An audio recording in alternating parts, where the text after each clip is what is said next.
أعوذ بالله من الشيطان الرجيم. بسم الله الرحمن الرحيم. هل أتاك حديث الغاشية؟ وجوه يومئذ خاشعة عاملة ناصبة تصلى نارا حامية تسقى من عين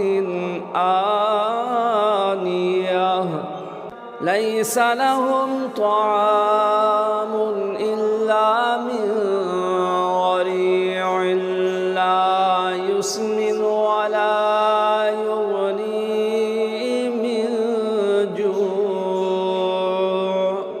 وجوه يومئذ ناعمة لسعيها راضية في جنة عالية لا تسمع فيها لاغية فيها عين جارية فيها سرر مرفوعة وأكواب موضوعة ونمارق مصفوفة وزرابي مبثوثة أفلا ينظرون إلى الإبل كيف خلقت وإلى السماء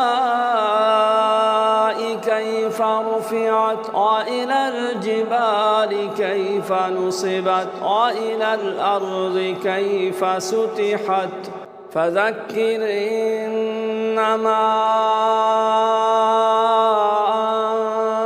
أنت مذكر لست عليهم بمسيطر إلا من تولى وكفر فيعذبه الله العذاب الأكبر إن إلينا إيابهم ثم إن علينا حسابهم.